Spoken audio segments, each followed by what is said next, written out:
Concern है कि sir function overloading क्या होती है। देखिए जब भी कभी हम लोग बात करते हैं फंक्शन ओवरलोडिंग की, जैसे आपके क्लास में क्या हो सकता है, 3 डिफरेंट स्टूडेंट्स हो सकते हैं। एक का नाम हो सकता है अमन गुप्ता, एक का नाम हो सकता है अमन सिंह, एक का नाम हो सकता है अमन यादव। तो अगर अब आपको तीनों अमन को में से सपोज अमन, आपको सेकंड वाले अमन को बुलाना है, दैट इज़ अमन सिंह को अगर बुलाना है, तो आप क्या करोगे? उस पर्टिकुलर केस में आप नाम प्लस सरनेम दोनों को यूज़ करोगे। तो उसी तरीके से क्या होता है, एक फंक्शन जैसे सम ऑफ 2 नंबर्स कराना है, सम ऑफ 3 नंबर्स कराना है, सम ऑफ 4 नंबर्स कराना है, सम ऑफ 10 नंबर्स कराना है। सारे प्रोग्राम के अंदर क्या हो रहा है, सारे के अंदर क्या हो रहा है, एक के अंदर सम ऑफ 2 नंबर्स, एक के अंदर सम ऑफ 3 नंबर्स, एक के अंदर सम ऑफ 5 नंबर्स, एक के अंदर सम ऑफ 10 नंबर्स। चारों के अंदर क्या हो रहा है, सम ऑफ नंबर्स ही हो रहा है।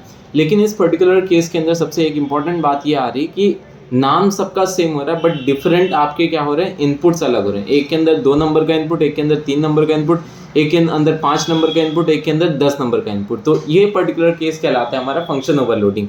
दैट मीन्स एक क्लास के अंदर जब एक से ज़्यादा सेम नेम के क्या होते हैं, फंक्शन होते हैं, और हमें क्या करना पड़ता है, उसको अलग अलग मतलब काम सबका सेम है बट डिफरेंट वेरिएबल्स यूज हो रहे हैं, तो इस पर्टिकुलर केस को हम लोग कहते हैं फंक्शन ओवरलोडिंग। ठीक है, when a class has same function name with different parameters are known as function overloading। ये पर्टिकुलर केस कहलाता है फंक्शन ओवरलोडिंग।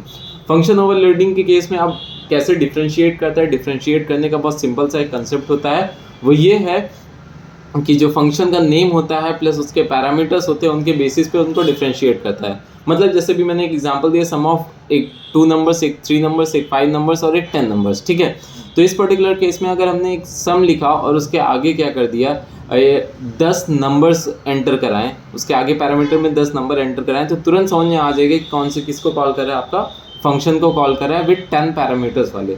सम लिखा हमने, उसके बाद 2 नंबर्स वाले को कॉल कर दिया, तो उस पर्टिकुलर केस समझ में आ जाएगा कि भाई क्या हो रहा है, आपका सेकंड नंबर 2 नंबर वाले पैरामीटर को कॉल कर रहे हैं। ठीक है, ऐसे समझो कि अगर अमन सिंह बुला, केवल अमन, एक क्लास में 3 अमन है, केवल अमन बुलाओगे तो कन्फ्यूजन होगी। एक क्लास में आप 3 अमन है और आपने अमन गुप्ता बोला, तो समझ में आ रहा है कि भाई अमन गुप्ता को बुलाया जा रहा है। और दूसरा क्या हो गया आपका, अमन सिंह अगर आपने बोला तो अमन सिंह को बुलाया जाएगा, अमन यादव अगर आपने बोला तो अमन यादव को बुलाया जाएगा। ठीक है, तो ऐसे ही आपका सेम फंक्शन ओवरलोडिंग काम करता है। बाकी कोई कंफ्यूजन, कोई भी डाउट होगा तो नीचे कमेंट करके बताएं। Thank you.